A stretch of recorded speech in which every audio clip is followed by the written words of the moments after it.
बिहार की शिक्षा व्यवस्था के बारे में कौन नहीं जानता। अक्सर हम और आप सोशल मीडिया के जरिए बिहार के टीचर्स और उनके नॉलेज का हाल देखते ही रहते हैं।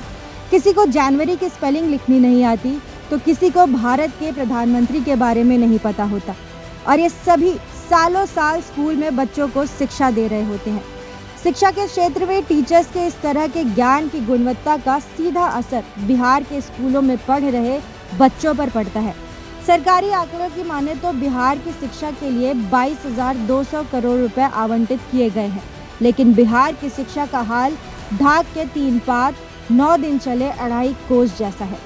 शिक्षा के उजाले में इस अंधेरे को छाटने का काम किया है बिहार शिक्षा विभाग के अपर मुख्य सचिव के पाठक ने।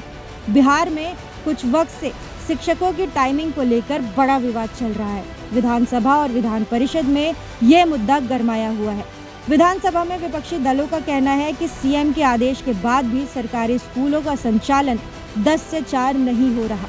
महागठबंधन के विधायकों का कहना है कि के पाठक सीएम के इस आदेश के बाद भी स्कूलों को 9 से 5 चलवा रहे हैं। ये कहते हुए विपक्षी दलों ने सरकारी स्कूलों के शिक्षकों को अपमानित करना बंद करो के नारे लगाए और सदन से वॉकआउट कर गए।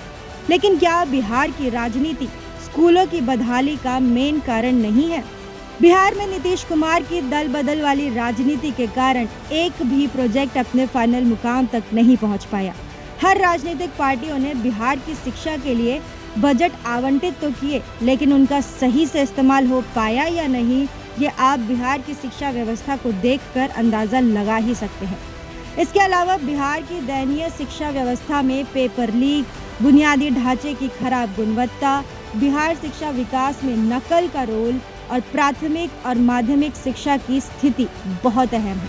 बिहार जैसे राज्य में जहां कुल जनसंख्या 10,40,99,452 है और 38 जिले हैं, वहां अभी भी राज्य में केवल 22 विश्वविद्यालय हैं, जिनमें 744 कॉलेज हैं। इसका मतलब है कि एक कॉलेज में 2142 के औसत नामांकन के साथ प्रति लाख आबादी पर केवल 60 कॉलेज हैं। राज्य में शिक्षा की हालत बद से बदतर इसलिए भी है क्योंकि राइट टू एजुकेशन के नॉर्म्स के अनुसार राज्य में प्राथमिक स्कूलों में करीब 2,75,000 शिक्षकों की कमी है। यानी प्राइमरी एजुकेशन के लिए 43 छात्रों पर एक शिक्षक और सेकेंडरी एजुकेशन के लिए 57 छात्रों पर एक शिक्षक तैनात है। लेकिन सरकार फिर भी नदारद है। राज्य सरकार की मंशा शिक्षकों की भर्ती कम बल्कि दिखने और दिखाने का ज्यादा है। एक अभ्यर्थी दर्जनों जगह पर फॉर्म भर रहे हैं और ऐसे में एक से ज्यादा जगहों पर उनका सिलेक्शन भी हो जा रहा है, जिसके चलते बाकी जगहों पर बार बार भर्ती प्रक्रिया चल रही है। ऐसे में अगर कोई अधिकारी बिहार की शिक्षा में सुधार करने के लिए सख्त कदम उठा रहा है तो बिहार की सरकार को वो भी मंजूर नहीं है। न केवल विपक्ष बल्कि सत्ता पक्ष भी के पाठक के रवैये को स्वीकार नहीं कर पा रहा है। के पाठक ने हाल ही में आदेश दिया कि बिहार के स्कूल 10 से 4 संचालित होंगे, लेकिन 9 बजे से 10 बजे तक चेतना सत्र चलाया जाएगा। साथ ही हाजिरी बनाने का काम होगा। इस दौरान कमजोर बच्चों पर ज्यादा ध्यान देने की बात के पाठक ने कही थी।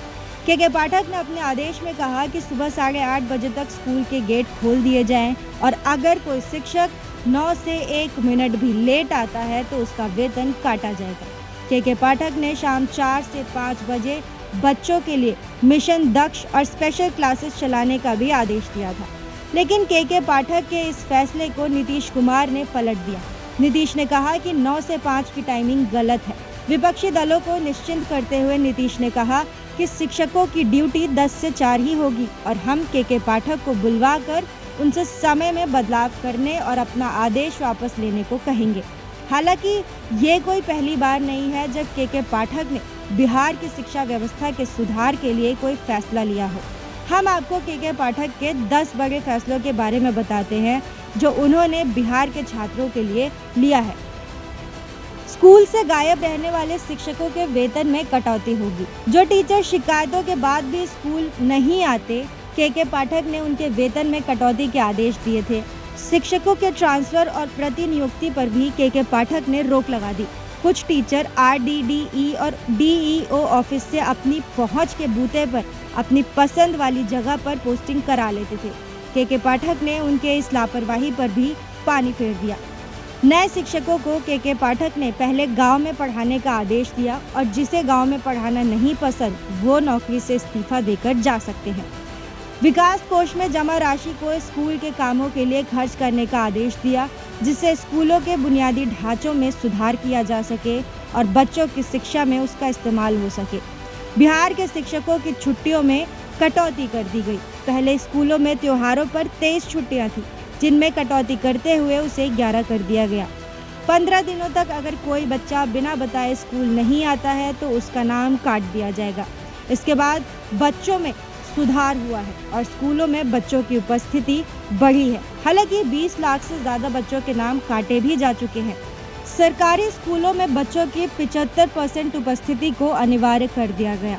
पढ़ाई में कमजोर बच्चों पर ध्यान देने के लिए दक्ष अभियान की शुरुआत की गई, यानी कि टीचरों को अपने कॉलेज के आसपास के किसी प्राथमिक या मध्य विद्यालय के बच्चों को समय निकालकर पढ़ाना है और आगे बढ़ाना है।